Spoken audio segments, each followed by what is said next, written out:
Hi అండి, Tuni PVR Shri Venkataramana jewellery నుండి మీ ముందుకు రావడం జరిగింది. బంగారం ధర బగబగలాడిపోతూ ఉంది.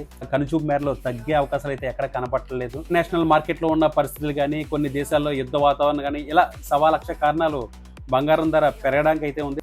కస్టమర్లు చాలామంది షాప్కి వచ్చి బంగారం ధర ఎంత ఉందండి అని అడిగి మేము చెప్పేసరికి వాళ్ళు హడిలిపోతూ ఉన్నారు. ఎందుకంటే ఈ రూరల్ ఏరియాల్లో చాలా చోట్ల ఉన్న పరిస్థితి ఏంటంటే, ఏ ఇంట్లో ఏ శుభకార్యం జరిగినా మన బంధువులు కానీ, మన శ్రేయభిలాషులు కానీ, స్నేహితులు కానీ బంగారం రూపంలో వాళ్ళకి గిఫ్ట్ ఇస్తూ ఉంటారు.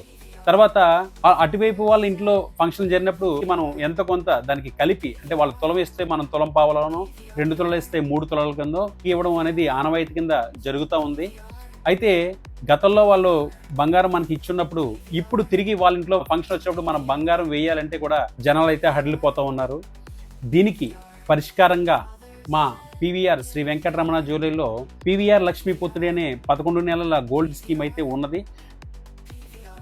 ఒక సంవత్సరంన్నర తర్వాత వాళ్ళ ఇంట్లో ఫంక్షన్ ఉందని మీరు గ్రహించుకొని ఇప్పటి నుంచే ప్రతి నెల కూడా ఎంత కొంత మొత్తంలో మీరు కొని ఉంచుకున్నట్లయితే ఆ టైంకి తరుగు మజూర్లు అవి కూడా తగ్గింపు ఉంటుంది. కాబట్టి ఈ స్కీమ్లో మీరు ఎంత కొంత నష్టాన్ని పూడ్చుకోవడం అయితే జరుగుతుంది. మీరు ఇప్పుడున్న ఈ పరిస్థితుల్లో బంగారాన్ని ఒకసారి కొనడం కష్టం కాబట్టి ప్రతి నెల మీరు వారానికి కానీ నెలకు కానీ ఎంత కొంత సొమ్ము జమ చేసుకుంటూ ఆ జమకు తగ్గ బంగారాన్ని మా దగ్గర మీరు లాక్ చేసుకున్నట్లయితే తిరిగి బంగారాన్ని ఇవ్వచ్చు.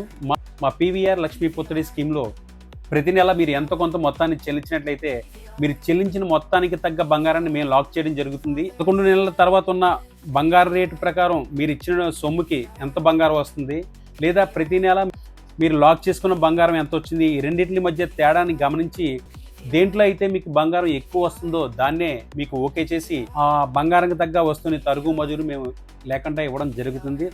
తప్పదు, మీరు చేరవలసిందే. చేరి ఈ బంగారం పెరుగుదల వల్ల జరిగిన నష్టాన్ని పూడ్చుకోవాల్సిందే. Thank you.